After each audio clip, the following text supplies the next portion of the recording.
Reporte 100. Para platicar sobre el caso Colosio, le agradezco al periodista Raimundo Rivapalacio, autor del libro Colosio, crónica del fracaso de un proyecto transeccional, que esté con nosotros esta mañana. Raimundo, ¿cómo está? Buenos días. ¿Qué tal? Muy buenos días, encantado de estar con ustedes.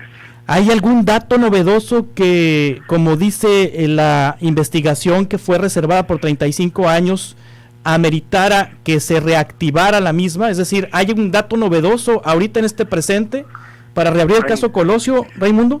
No hay ningún dato. Yo recuerdo muy bien cuando culminó el periodo de Luis Raúl González Pérez, al frente de la Comisión de Derechos Humanos, como fiscal, más bien como fiscal del caso Colosio, no como presidente de la CNDH, como fiscal del caso Colosio. Él dijo, bueno, hemos llegado hasta aquí con toda la información, dice, pero no se cierra la investigación, la vamos a dejar abierta y efectivamente, como tú mencionas, por si llegara a haber información adicional que permitiera profundizar esta investigación. Pero hasta la fecha esto es todo lo que hay. Lo que hizo Luis Raúl González Pérez fue una especie de auditoría de lo que hicieron los tres fiscales anteriores, y que fue corroborando pues todo lo que se había informado. Hubo matices, pero nada sustantivo.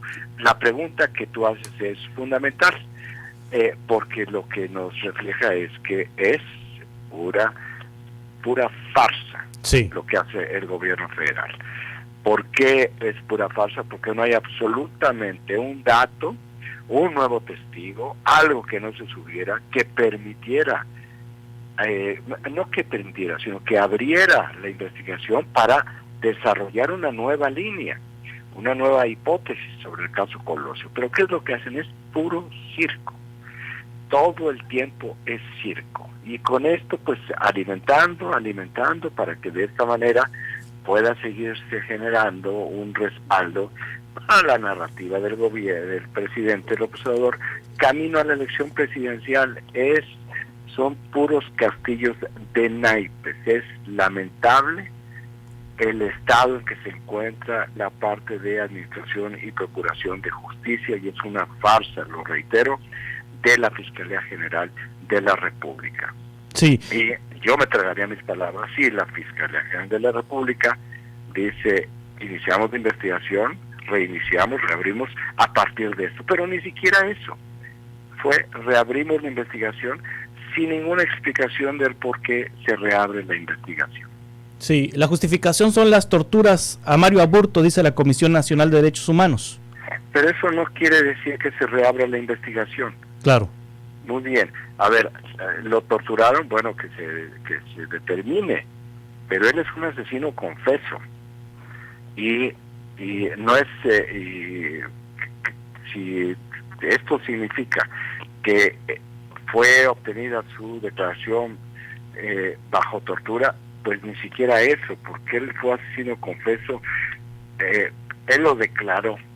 Dijo, yo maté a Luis Donaldo Colosio, no quería matarlo, no lo estoy citando textualmente, dice, no quería matarlo, nada más quería asustarlo, y está todo comprobado, el arma, las pruebas de asesinato, absolutamente todos los testigos.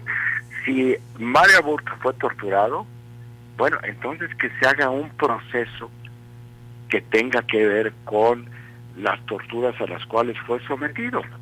Sí. Punto. Esto, decir, liberarlo porque lo torturaron, bueno, entraríamos ya en otro tipo de discusión y se entraría para determinar si en ese momento una tortura que no existía dentro de las leyes, elimina por completo la acusación y la sentencia por asesinato de Luis Donaldo Colosio. Insisto, esto es jugar para la gradería y alimentar una narrativa. Sí, Raimundo Rivapalacio, recuérdenos, sobre todo para la audiencia joven, la audiencia más joven, ¿cuáles fueron las conclusiones a las que llegó el último fiscal del caso Colosio, en este caso Luis Raúl González Pérez? Todos llegaron a la conclusión que fue un asesino solitario, que fue Mario Aburto el que le hizo 2 disparos, a aquella tarde-noche en Lomas Taurinas, en Tijuana, después de un mitin. Te puedo decir que hubo una persona a la cual dijeron él fue el segundo tirador, José Luis Ortega, si mal no recuerdo, me estoy equivocando en el nombre, pero no en el apellido, al cual después de muchas investigaciones, pues se determinó que él no había sido un segundo tirador, que había sido un solo tirador, que fue Luis Donaldo Colosio. Hay aproximadamente unas 5,000 imágenes, fotografías, un video de todos esos momentos. Hay más de 200 personas ahí identificadas, a todas las 200 personas se les declaró, se les investigó y se les declaró. Sí. Se hizo inclusive también una evolución patrimonial, la familia de Mario Aburto, previo al asesinato y mucho tiempo después, para poder ver si alguien pudiera haberle pagado por asesinar a Luis Donaldo Colosio. Esto fue una línea de investigación, esto nunca lo dijo Mario Aburto, y no, incluso el padre de Mario Aburto murió más pobre de como estaba el día que su hijo asesinó a Colosio. Se investigó toda la vinculación con la pandilla de la calle Logan en San Diego, todas estas ramificaciones que en un momento determinado, derivados sus dibujos sobre el Caballero Águila, pudo haber tenido alguna relevancia, y se llegó a ningún lado. Y esa es la conclusión. Esto es parte de lo que hizo Luis Raúl González Pérez, meter a prueba de ácido absolutamente todas las investigaciones para poder llegar a mayores detalles sobre las cosas y ver si había habido una omisión o alguna línea de investigación no explorada, y no, asesinos solitarios. Sí, una conclusión que no convenció en su momento y que sigue sin convencer a los mexicanos. Y seguirá sin convencer, no importa lo que suceda, va a seguir sin convencer. El asesinato de Kennedy no ha convencido a muchísimos estadounidenses. Los magnicidios así son. Hay magnicidios que los magnicidios nunca se ajustan al total del imaginario colectivo, y normalmente los magnicidios siempre generan muchas teorías de conspiración. Sí. La reapertura del caso Colosio, en el contexto donde se anuncia una investigación a Enrique Peña Nieto y que también se anuncia que están indagando a Zedillo, a Fox, a Calderón, ¿está todo esto entrelazado? No, se hacen bolas. Sí. Se hacen bolas totalmente. La investigación a Enrique Peña Nieto, acuérdate de mí, va a terminar en el no ejercicio de acción penal. Sí. Es otra farsa. La investigación contra Vicente Fox, contra Felipe Calderón, contra Ernesto Zedillo, no nos han dicho qué tipo de investigación. Ni siquiera nos podemos imaginar qué delito no ha prescrito. Sí. El único delito, entre los pocos delitos que no prescriben, es el delito del genocidio. Bueno, la investigación contra Felipe Calderón no es por genocidio.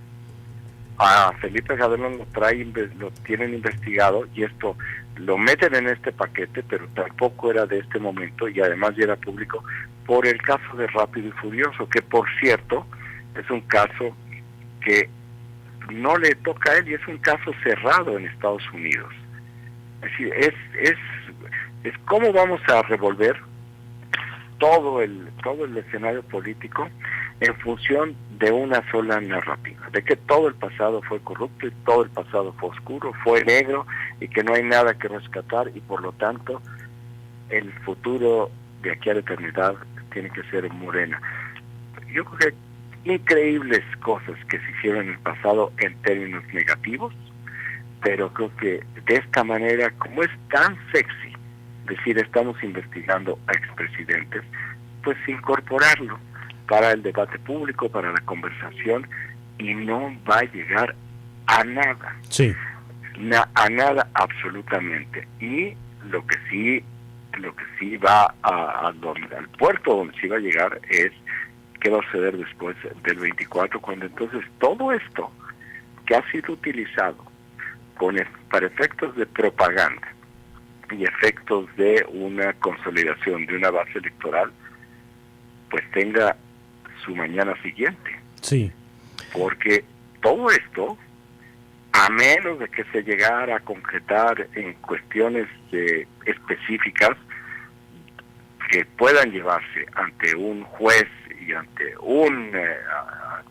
ante los tribunales y confirmarse, pues lo único que va a suceder es que va a ser un boomerang, porque todos estos odios y todo esto que ha generado el presidente con este tipo de actitudes, por supuesto que va a tener repercusiones, sin importar quién gane la presidencia. Sí, finalmente Raimundo Riva Palacio, y también murió Luis Echeverría en estas coyunturas, muere Luis Echeverría. ¿Qué se lleva a la tumba Luis Echeverría? ¿Qué secreto más fuerte es el que se lleva a la tumba y que no dijo en vida? Bueno, no sé qué secreto se habrá llevado, pero sí podría yo plantear que, por ejemplo, una externalidad del movimiento estudiantil de 1968, es una hipótesis no probada, es que 68 definió la candidatura presidencial entre Emilio Martínez Manatú, que él apostaba por una línea negociadora con el movimiento estudiantil, y Luis Echeverría, que apostó por una línea dura, por la línea dura de Gustavo Díaz Ordaz, que al final fue la que se impuso. Sí hay que decirlo, porque dicen, él fue responsable responsable político de la matanza de Tlatelolco. Primero, el presidente Gustavo Díaz Ordaz, en el informe presidencial del 69, asumió todas las responsabilidades. Pero además, y aquí es donde hay una parte que simplemente no cuadra con eso, es que Luis Echeverría era el secretario de Gobernación. Y en el 2 de octubre de 1968, los grupos que entraron en conflicto en esa tarde en la Plaza de las Tres Culturas en Tlatelolco fueron el Estado Mayor Presidencial y la Secretaría de la Defensa Nacional. Ahí está el punto en el cual conocemos mucho, pero quizás todavía no conocemos la verdad. La otra parte que tiene que ver con su gobierno es todo esto de la acusación de genocidio por la guerra sucia.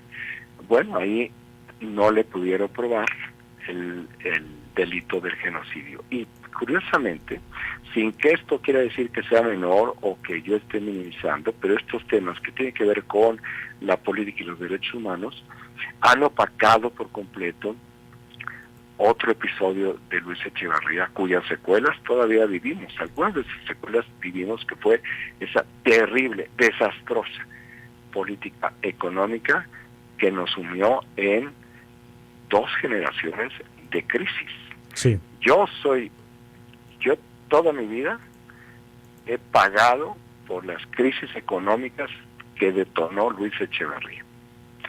Y hay millones como yo que hemos sido hijos de la crisis de Luis Echeverría. Entonces se va Luis Echeverría y todos los méritos que tuvo, porque fue un gran presidente constructor.